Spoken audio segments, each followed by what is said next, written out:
aada ku mahadsantahay amni xalay waxaa jiray in uu shir jaraa'id uu qabtay madaxweynaha dowladda suudaan mudane cumar xasan axmed albashiir oo kaga hadlayay saddex arrimood oo kala dhanka ammaanka siyaasadda iyo dhaqaalaha. dhanka ammaanka oo kale wuxuu kaga hadlay sida uu heshiisyada ula galay axzaabta siyaasadda ee dalka suudaan ka taagan iyo kuwa ka dagaalama dhaqdhaqaaqyada ka dagaalama daarfoor. waxaa kaloo uu kaga hadlay shirkiisa jaraa'id in heshiisyo ula galay dhammaantood. dhanka dhaqaalaha oo kale uu soo qaatay weliba arrinta ugu muhiimsaneed ahayd oo shirka jaraa'id aadka ugu qabtay oona aada uga hadlayay arrintan dhaqaalaha ee suudaan maadaama suudaan ay markii hore shidaalkii koonfurta la go-ay shidaalna ay dibadda ka soo suudaan. magaaladan khartuumna laga dareemay maalin ugu dambeysay sarakac ballaaran oo dhanka shidaalka ah u yimid. marka waxaa jirta dowladda suudaan in markii hore ay lacag deeqa ay ku dhiibi jirtay shirkadaha ay ka dhiibi jirtay lacagaha si shacabka ay lacag yar ugu iibsadaan. tusaalehaan litarkii haddii uu yahay $1 waxay dhiibi jirtay $1 iyadaa dhiibi jirtay nuska kalena si shacabka ugu iibsadaan. maalmaha waxaa soo korray in ay lacagtaasi ay ku bixi jirtay shidaalka inay dib uga laabato oo ay lacagtii si rasmi ah muwaadiniinta suudaan ay u gataan oo maaan aadna ugu hadlahayen gudaha dalkan suudaan. dhanka kale oo dhan kale siyaasadda ka hadlay laftirkeeda iyo xiriirada ee wadamada dabadda ay leeyihiin iyo arrimaha gudaha intaba wuxuu ahay shir jaraa'id oo aada uga hadlay. ayaamahan waxaa jiray in dowladda suudaan ay ka dalbatay maraykanka fiiso dalkugal ah in uu ka qayb galo madaxweynaha shirka loo dhan yahay ee golaha ammaanka qaramada midoobay. arrimahaas xaggee ku dambeeyeen? madaxweynahaasi shirkiisa jaraa'id ma kusoo qaaday? xalay qaar ka mid saxaafadda halkaa joogtay ayaa weydiisay su-aashaasi oo ay ka weydiiyeen bal fikirkiisa ku aadan safarkii ku tegi lahaa uuna soo qaybgeli lahaa fadhigii guud golaha qaramada midoobay. waxa uu sheegay in ay wax walba ay soo diyaariyeen ayna tegayaan maalmaha ee ugu soo dhow. waxa uu sheegay inuu safar dhanka diyaarada jooga micirka ku digi doono oo sii mari doono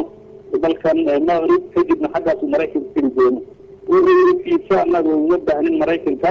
waayo wadankaasi kama qaramada midoobay wadan maaha waa wadan macna qarabo oo hay-ad ama urur ay dadkoodan ay u midaysan yihiin oo aynu cid gooni aysan looga fadhin. wuxuuna ku celiyey awood u leeyihin inay tagaan ayna ka qaybgeli doono maalmaha soo socda inkastoo uusan sheegin xilliga uu baxayo laakiin uu sheegay in ay dhammaan waxyaabihii looga baahnaa processkii sidii uu wadankaasi ku tegi lahaa. wuxuu sheegay xataa oo yaabka badnaa inuu hoteelkii uu ka degi lahaa magaalada New York uu shirkaasi ka qaybgalaa inuu sii xajistay ama uu sii xirtay oo loo sii diyaariyey oo diyaar u yahay inkastoo dowladda maraykanka ilaa iyo makaan iyada laftirkeedu aysan wax jawaaba aysan ka soo bixin imaashaha uu markaasi ama safarkan ku tegay madaxweynaha. ku dhiiran karaa madaxweyne cumar xasan albashiir inuu tago maraykanka oo hadalkiisan uu shirka jaraa'id ka qabtay ma laga yaabaa inuu tago oo uu shirka ka qayb galo? waa midda la isweydiinayo aniga laftirkeeda waxyaabaa la isweydiin karo oo ah inuu madaxweyne xaalad si toosa u yidhaahdo waan tegayna maraykankana xaq uma laha inuu naqabto ama anaga oo naga soo joogto waa wadan waxaan u soconaa hay-ad oo naga wada dhexeyso dhammaantood ummadana u wada dhexeyso. haddii uu tago waa la fili karaa waxa laga yaabaa inuu ku dhiirado oo uu tago oo uuna u tiirsado si sharciya oo laga yaabo in xataa suuragal ay noqoto inuu tago laakiin waxay moodaan inay waktigii dhammaanayo sababta howlihii laftirkeeda qaramada midoobay waktiga aada bay u dhamaadana sii soconaya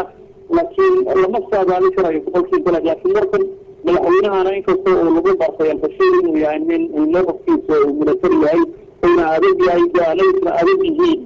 haddiisan dib la taliyaashu aysan arrintan dib u daraaseynin oo arrintan ugu noqon waxay noqonaysaa inuu madaxweyne albashiir uu ku dhiiran karo uuna siin karo maalmaha soo socda ee dalkaasi maraykanka. haddii madaxweynuhu uu go-aankaas gaaray oo uu ka qayb galo shirka loo dhan yahay qaramada midoobay maxkamadda Hague hore ee waaran ugu jirtay in madaxweynuhu uu sida ugu dhaqsiyaha badan yimaado maxkamadda maadaama ay ku eedeyso inuu ka qayb galay dagaalkii ka dhacay gobolka Darfur ama uu ku lahaa arrintan maxay kula tahay saxafi ayaa tahay wadanka Suudaan jooga wax badan la socda mase laga yaabaa in madaxweynaha la qabto oo la xiro waxa la fili karaa Mareykanku inkastoo sameeyeen wadan kamida ama xukun kamida wadamadiisa ay maxkamadda caalamiga waaranka u soo qoojisay in la soo qabto madaxweynaha al-Bashir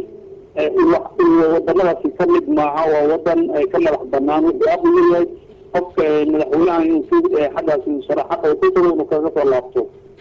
laakiin waxa muuqanaysa amino in markuu halkaasi tago laga yaabo in ay sameeyaan mudaharaadyo ama cadaadis lagu saaro Mareykanka sidii ninkani lagu soo qaban madaxweynaha al-Bashir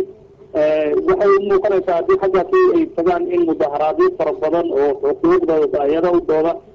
waxaa la sheegayaa Hollywoodka laftirkooda hay-ad ama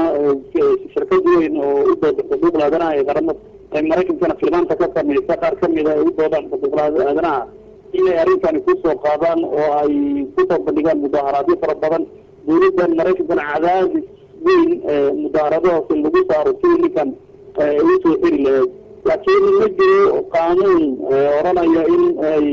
Mareykanku ay ninkan madaxweynahan si sharci ku xiri karaan oo ay ka soo qaban karaan horeyna qaramada waxay sheegtay laftirkeedu mar ay saxaafada hadleen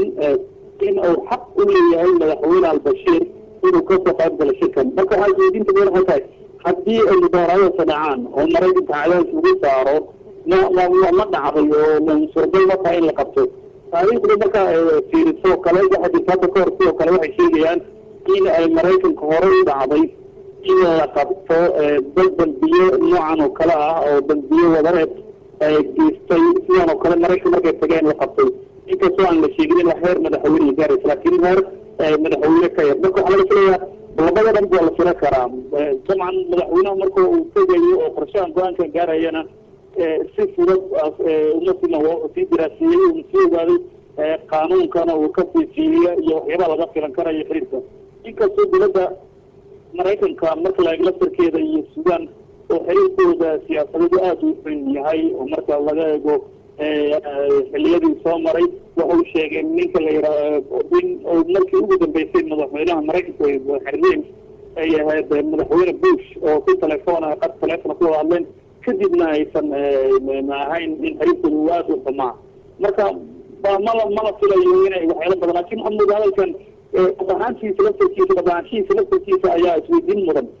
ma ka dabay kara madaxweyne al-Bashir geesinimadaasi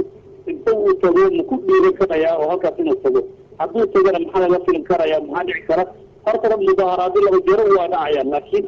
tegistiisa laftirkiisa boqolkiiba intee la eg tahay hadalkaas inay